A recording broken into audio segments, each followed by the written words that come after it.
ডিসেম্বরের মধ্যে আয়োজনের দাবি। আগামী রমজানের আগেই নির্বাচন চায় জামাত। সংস্কার ও বিচারে গুরুত্ব এনসিপির। আমরা একেবারেই সন্তুষ্ট নই। ডিসেম্বরের মধ্যে নির্বাচন যদি না হয় তাহলে দেশে যে রাজনৈতিক পরিস্থিতি, অর্থনৈতিক পরিস্থিতি এবং সামাজিক পরিস্থিতি সেটা আরো খারাপের দিকে যাবে। জুন পর্যন্ত অপেক্ষা করলে তখন বর্ষা, ঝড়, ঝাপটা, বিভিন্ন ধরনের প্রাকৃতিক দুর্যোগ আসবে। আমরা এই জন্য চাচ্ছি ওই আশঙ্কার আগেই, রমজানের আগে যাতে এটা হয়ে যায়। দৃশ্যমান বিচারের রোডম্যাপ দেওয়া এবং সংস্কার অর্থাৎ জুলাই সনদ কার্যকর করা ইত্যাদি ছাড়া আসলে নির্বাচনের সময় নিয়ে আসলে কথা বলে কোনো লাভ নেই। ক্ষমতায় থাকার অভিলাষ নেই সরকারের। 2026-এর জুন অতিক্রম করবে না নির্বাচন। না করে আমরা যদি ইলেকশন দিই, আমরা মানুষের কাছে নিজের কাছে জবাব দেব কিভাবে? ডিসেম্বরের থেকে জুনের মধ্যে যত তাড়াতাড়ি সম্ভব। দেখছিলেন প্রধান শিরোনাম। রাত 11টার সময় সঙ্গে আছি আমি মনির হোসেন। এবার অন্যান্য শীর্ষ সংবাদ। বিভিন্ন দলের সঙ্গে মার্কিন দুই উপসহকারী মন্ত্রীর বৈঠক। কাল বসবেন সরকারের প্রতিনিধিদের সঙ্গে। ঢাকা ওয়াশিংটন সম্পর্ক উন্নয়নের সুযোগ হিসেবে দেখছেন বিশ্লেষক। 87 কোটির জমি 1000 কোটি দেখিয়ে অর্থ আত্মসাৎ সালমান এফ রহমান সহ 30 জনের বিরুদ্ধে মামলা। টিউলিপকে দেশে ফেরাতে আন্তর্জাতিক সংস্থার সহযোগিতা চাইবে দুদক।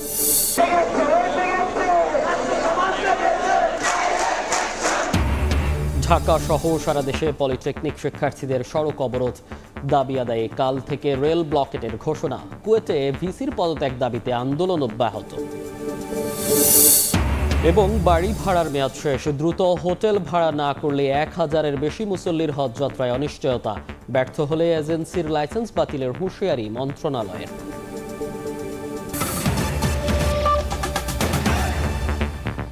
প্রধান উপদেষ্টার সঙ্গে বৈঠকে জাতীয় নির্বাচনের সুনির্দিষ্ট ডেডলাইন না পাওয়ায় সন্তুষ্ট নয় বিএনপি। তবে সংকট সমাধানে ডিসেম্বরের মধ্যে ভোট চায় দলটি। অন্যথায় দেশের পরিস্থিতি আরও খারাপ হবে বলে মন্তব্য করেছেন বিএনপি মহাসচিব মির্জা ফখরুল ইসলাম। এদিকে আইন উপদেষ্টা ডক্টর আসিফ নজরুল বলেছেন, ক্ষমতায় থাকার কোনো অভিলাষ নেই সরকারের। জুলাই গণহত্যার বিচার ও প্রয়োজনীয় সংস্কার করে ডিসেম্বর থেকে আগামী বছর জুনের মধ্যে নির্বাচন হবে বলেও জানান তিনি। নির্বাচন কবে এ নিয়ে রাজনৈতিক মহলে যখন আলোচনা, তখন সুনির্দিষ্ট রোডম্যাপ চাইতে প্রধান উপদেষ্টা ডক্টর মোহাম্মদ ইউনূসের সঙ্গে বৈঠক করতে তার সরকারি বাসভবন যমুনায় বিএনপির প্রতিনিধি দল। দলটির নেতৃত্ব দেন বিএনপি মহাসচিব মির্জা ফখরুল ইসলাম আলমগীর। সঙ্গে ছিলেন স্থায়ী কমিটির 6 সদস্য। বুধবার দুপুর 12টায় শুরু হয় এই আলোচনা। 2 ঘণ্টাব্যাপী চলে এই বৈঠক। পরে গণমাধ্যমে বিএনপি মহাসচিব জানান, নির্বাচন ও সংস্কার প্রস্তাব সহ সাম্প্রতিক নানা বিষয়ে আলোচনা হলেও নির্বাচনী রোডম্যাপ ইস্যুতে সন্তুষ্ট নন তারা। তিনি যুক্তি তুলে ধরে বলেন, এ বছরে নির্বাচন না হলে দেশে রাজনৈতিক ও অর্থনৈতিক সহ নানা সংকট তৈরি হতে পারে। তাই ডিসেম্বরের মধ্যেই নির্বাচন চায় বিএনপি। প্রধান উপদেষ্টা মহোদয় তিনি তার সুনির্দিষ্ট কোনো ডেডলাইন আমাদের দেননি। তিনি বলেছেন যে ডিসেম্বর থেকে জুনের মধ্যে তিনি নির্বাচন শেষ করতে চান। আমরা একেবারেই সন্তুষ্ট নই। আমরা পরিষ্কার করেই বলেছি যে আমরা ডিসেম্বর কাট আউট টাইম, ডিসেম্বরের মধ্যে নির্বাচন যদি না হয় তাহলে দেশে যে রাজনৈতিক পরিস্থিতি, অর্থনৈতিক পরিস্থিতি এবং সামাজিক পরিস্থিতি সেটা আরও খারাপের দিকে যাবে। সেটা তখন নিয়ন্ত্রণ করা বেশ কঠিন হবে। উনি এই কথা বলেননি যে ডিসেম্বরে হবে না, কিন্তু জুন পর্যন্ত নিয়েছেন। আমরা এই কথাটা পরিষ্কার করে বলেছি যে hour cut out time is December. সংস্কার প্রস্তাবের সঙ্গে রাজনৈতিক দলগুলো একমত হলে দ্রুতই জুলাই চার্টার করতে বিএনপি রাজি বলেও জানান মির্জা ফখরুল। চলমান যে সংস্কার কমিশনগুলো করা হয়েছে, উদ্যোগ নেওয়া হয়েছে সরকারের পক্ষ থেকে, আমরা জানেন যে আমরা সেগুলোতে সম্পূর্ণভাবে সহযোগিতা করছি। আমরা খুব স্পষ্ট করে বলেছি যে যে বিষয়গুলোতে ঐকমত্য হবে সব দলগুলোর, সমস্ত দলগুলোর, সেগুলো নিয়ে আমরা একটা চার্টার করতে রাজি আছি আপনারা, এবং তারপরে সেটার উপর ভিত্তি করে আমরা বাকি নির্বাচনের দিকে চলে যেতে পারি। পরে আইন উপদেষ্টা আসিফ নজরুল বৈঠকটি ইতিবাচক হয়েছে মন্তব্য করে জানান, নির্বাচনের আগে প্রয়োজনীয় সংস্কার ও গণহত্যার বিচার করে যেতে চায় ডক্টর ইউনূসের সরকার। ক্ষমতায় থাকার অভিলাষ নেই উল্লেখ করে তিনি বলেন, ডিসেম্বর থেকে আগামী বছরের জুনের মধ্যে নির্বাচন করাই অন্তর্বর্তী সরকারের লক্ষ্য। আমরা যদি কোনো বিচার না করে যাই, কোনো বিচার না করে আমরা যদি ইলেকশন দিই, আমরা মানুষের কাছে নিজের কাছে জবাব দেব কিভাবে? ফলে শুধু ইলেকশনটা সংস্কার, ইলেকশনের ব্যাপারটা সংস্কার, বিচার এবং আমাদের সরকারের গৃহীত কিছু পদক্ষেপের উপর নির্ভর করে। এই জন্যই ডিসেম্বর থেকে জুন টাইমলাইনটা বলা হয়। কোনো অবস্থাতেই জুন অতিক্রম করা হবে না। ডিসেম্বর থেকে জুন মানে যে আমরা ইচ্ছা করে একটু বেশি ক্ষমতা ভোগ করার জন্য বা এমনি অকারণে আমরা 1 মাস 2 মাস বেশি ক্ষমতা থাকলাম, মোটেও সেটা না। ডিসেম্বরের থেকে জুনের মধ্যে যত তাড়াতাড়ি সম্ভব। বৃহস্পতিবার জাতীয় সংসদের এলডি হলে জাতীয় ঐক্যমত কমিশনের সঙ্গে বিএনপির বৈঠকের কথা রয়েছে। আহমেদ সালেহীন, সময় সংবাদ, ঢাকা। আগামী রমজানের আগে জাতীয় নির্বাচন চায় জামাত ইসলামী। মার্কিন 2 উপসহকারী পররাষ্ট্রমন্ত্রীর সঙ্গে সাক্ষাতে এমনটা জানিয়েছেন সংগঠনের আমির ডাক্তার শফিকুর রহমান। আর বিএনপি নেতা আমির খসরুর দাবি, চাইলে 1 মাসের মধ্যে সংস্কার করে ডিসেম্বরের আগেই নির্বাচন দেওয়া সম্ভব। অন্যদিকে সংস্কার ও জুলাই গণহত্যার বিচার নিশ্চিতের পরেই জাতীয় নির্বাচন আয়োজনের কথা তুলে ধরেছে জাতীয় নাগরিক পার্টি। আমরা বলছি যে সরকারের প্রধান উপদেষ্টা বলেছেন যে তিনি এই বছরের ডিসেম্বর অথবা আগামী বছরের জুনের মাধ্যমে ইলেকশন দেবেন। আমরা তার কমিটমেন্টে তিনি ঠিক আছেন এটা দেখতে চাই। আর আমাদের ভিউ হচ্ছে যে এটা রমজানের আগেই শেষ হয়ে যাওয়া দরকার।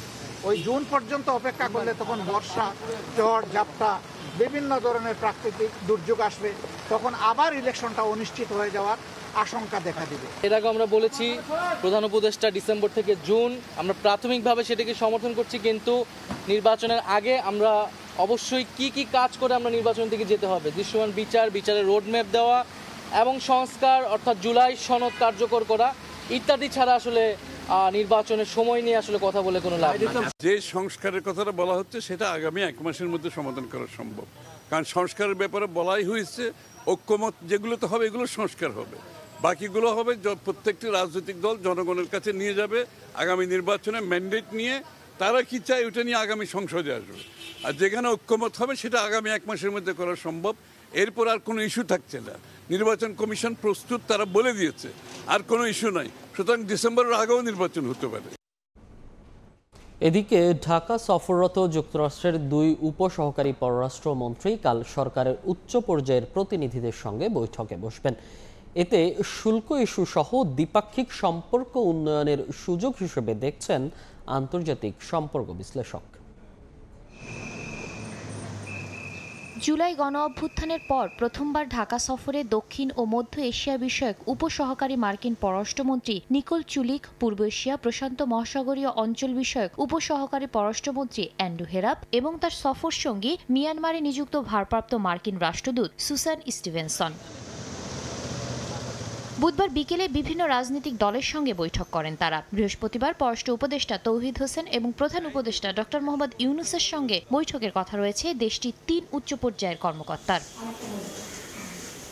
আন্তর্জাতিক সম্পর্ক বিশ্লেষকদের মতে নির্বাচন এবং সংস্কার নিয়ে সরকার ও রাজনৈতিক দলগুলোর মনোভাব বোঝার চেষ্টা করবে মার্কিন প্রতিনিধি দল। বিগত সরকারের সময় দেখা গেছে বাংলাদেশ এবং আমেরিকার যে নির্বাচনটা প্রধান ইস্যু ছিল ফ্রি ফেয়ার পার্টিসিপেট ইলেকশন, এটা বারবার আমেরিকানরা বলেছে বাংলাদেশে, সেটা হয়নি। এই নতুন পরিপ্রেক্ষিতে এখন ইলেকশনটা সার্বজনীন হবে কিনা, এটা ফ্রি ফেয়ার হবে কিনা এবং কখন হবে, এটা তার জানার খুব আগ্রহ থাকবে। এই সফরকে ঢাকার সামনে শুল্ক ইস্যুর সুরাহা ও দ্বিপাক্ষিক সম্পর্ক উন্নয়নের সুযোগ হিসেবে দেখছেন বিশেষজ্ঞরা। কয়েকটা পার্টি আছে আমাদের, বলা হয়েছে যে আমরা জুনের ভিতরে ইলেকশন হবে, তো নিশ্চয়ই এটা কয়েক মাস মাত্র বাকি। এর মধ্যে তারা দেখবে যে এই দেশে ঠিক মতো কাজ চলছে কিনা, আগামী দিনে কারা ক্ষমতা আসতে পারে, তাদের মূলনীতি কী, ইউএসের সাথে সম্পর্ক কী, এটা তারা জানতে চাইবে। ভেরি ভেরি ইম্পর্টেন্ট এই সবগুলো আর কি। আর বাংলাদেশের পক্ষ তো বলা হবে তারা কী কী আশা করে আমেরিকার নতুন অ্যাডমিনিস্ট্রেশন থেকে। রোহিঙ্গাদের সহায়তা ও চলমান সংকট সমাধানেও এ সফর ভূমিকা রাখবে বলে মনে করছেন আন্তর্জাতিক সম্পর্ক বিশ্লেষক। শাকিলা শারমিন, সময় সংবাদ, ঢাকা। বিডিআর হত্যাকাণ্ডের ঘটনার তদন্ত কার্যক্রম পুরোদমে এগিয়ে চলছে জানিয়ে তদন্ত প্রতিবেদন আগামী জুনের মধ্যে চূড়ান্ত করা হবে বলে প্রত্যাশা ব্যক্ত করেছে বিডিআর হত্যাকাণ্ডের ঘটনায় গঠিত তদন্ত কমিশন। বিকেলে যমুনায় প্রধান উপদেষ্টার সঙ্গে সাক্ষাৎ করে তদন্তের অগ্রগতি সম্পর্কে অবহিত করেন তদন্ত কমিশনের সদস্যরা। এ সময় কমিশন প্রধান অবসরপ্রাপ্ত মেজর জেনারেল আ ল ম ফজলুর রহমান জানান, অভিযুক্ত অনেকেই দেশের বাইরে অবস্থান করছেন। পররাষ্ট্র মন্ত্রণালয়ের সঙ্গে সমন্বয় করে তাদের বিষয়ে খোঁজ নিচ্ছে কমিশন। এ সময় তদন্ত কমিশনকে সরকারের পক্ষ থেকে সর্বোচ্চ সহযোগিতা করা হবে বলে জানান প্রধান উপদেষ্টা। রহস্য উদ্ঘাটন করতেই হবে জানিয়ে ডক্টর ইউনূস বলেন, গোটা জাতি প্রতিবেদনের অপেক্ষায় রয়েছে।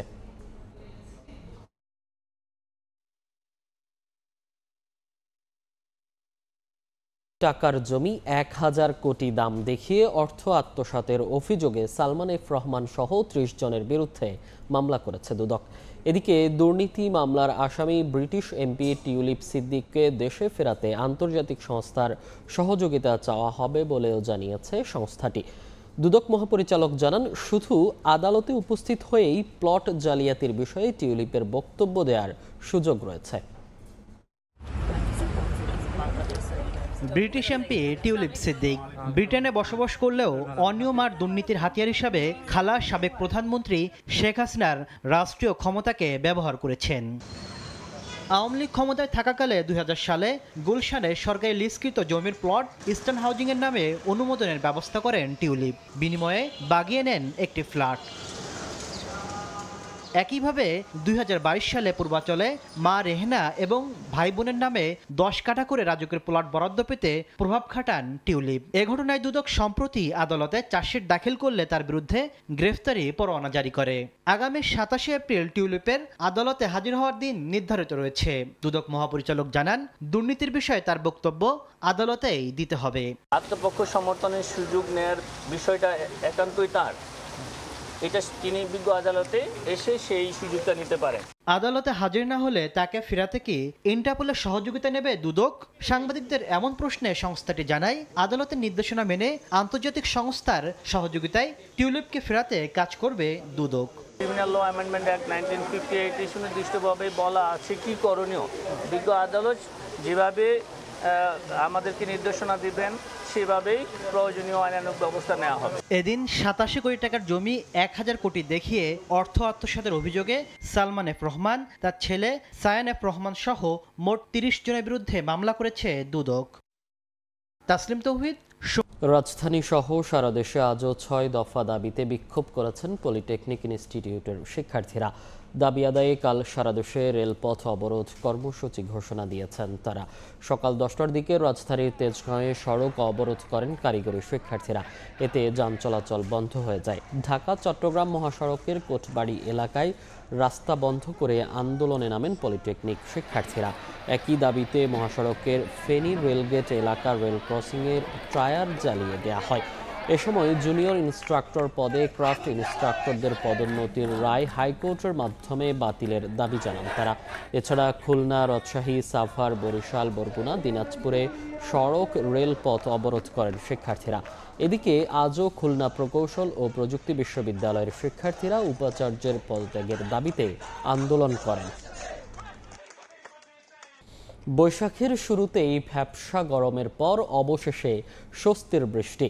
বিকেলে রাজধানী সহ দেশের বিভিন্ন স্থানে মুষলধারে বৃষ্টিতে সাময়িক স্বস্তি মিললেও যান ও জলজটে দেখা দেয় দুর্ভোগ।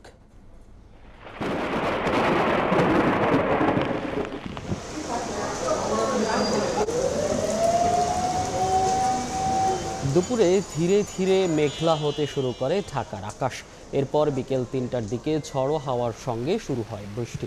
এতে বিভিন্ন এলাকার সড়কে পানি জমে যায়। রাজধানীর বাইরে ভোলায় দুপুর ১:৩০টার দিকে চারদিক অন্ধকার করে দমকা হাওয়া সহ বৃষ্টি নামে। এদিন বজ্রপাতে হবিগঞ্জ, ময়মনসিংহ সহ দেশের ৫ জেলায় ৬ জনের প্রাণহানির খবর পাওয়া গেছে। আবহাওয়া অধিদপ্তর জানিয়েছে, মৌসুমের স্বাভাবিক লঘুচাপ এখনও দক্ষিণ বঙ্গোপসাগরেই আছে। দেশের বিভিন্ন অঞ্চলে বৃষ্টি ও শিলাবৃষ্টির সম্ভাবনা রয়েছে।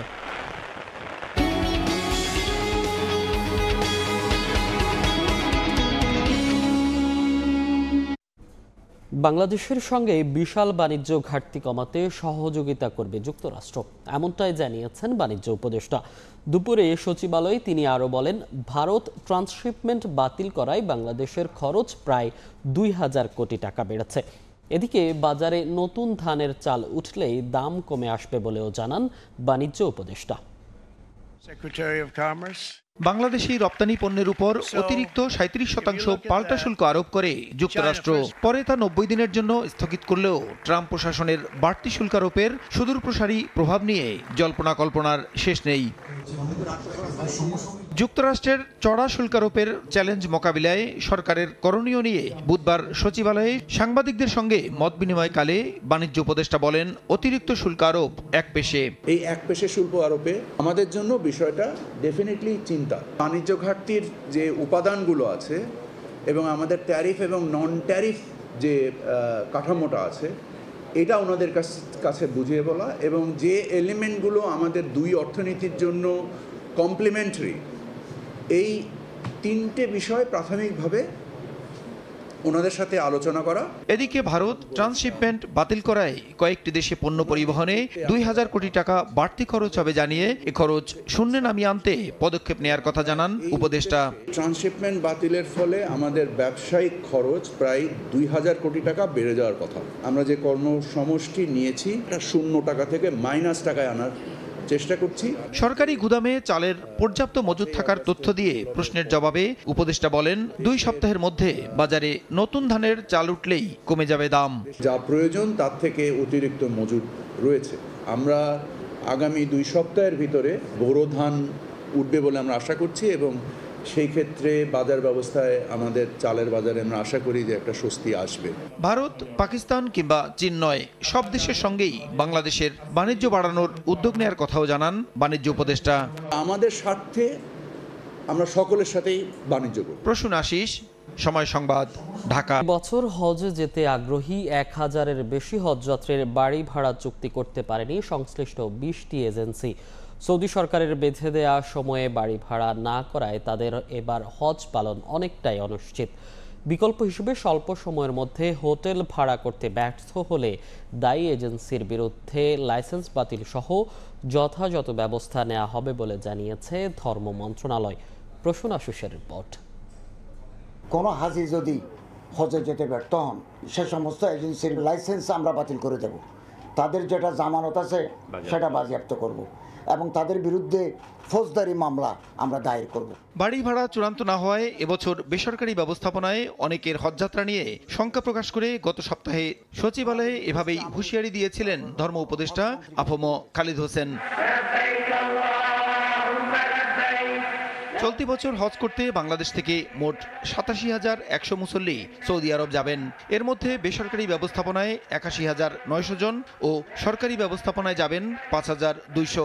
ধর্ম মন্ত্রণালয় এবং এজেন্সিগুলোর দেয়া তথ্য অনুসারে 14 এপ্রিলের মধ্যে সবার জন্য বাড়ি ভাড়া চুক্তি সম্পন্ন করতে সৌদি সরকারের কঠোর নিয়ম থাকলেও শেষ পর্যন্ত 1004 জন হজযাত্রীর বাড়ি ভাড়া সম্পন্ন করতে ব্যর্থ হয়েছে সংশ্লিষ্ট 20টি এজেন্সি। সোমবার রাত থেকেই বাড়ি ভাড়ার সুযোগ বন্ধ করে দিয়েছে সৌদি সরকার। ধর্ম মন্ত্রণালয় বলছে তাদের জন্য এখন শুধু দ্রুত হোটেল ভাড়ার একমাত্র সুযোগ রয়েছে। এজেন্সিগুলোকে সার্বিকভাবে সহযোগিতা করতেছি যাতে একজন হাজিরও বাড়ি ভাড়া অবশিষ্ট না থাকে। সর্বশেষ মক্কাতে 984 জনের এবং মদিনাতে মাত্র 20 জনের বাকি ছিল। বাড়ি ভাড়ার অপশনটি বন্ধ হয়ে গেল, এখনো হোটেল ভাড়া নেওয়ার অপশনটি চালু আছে।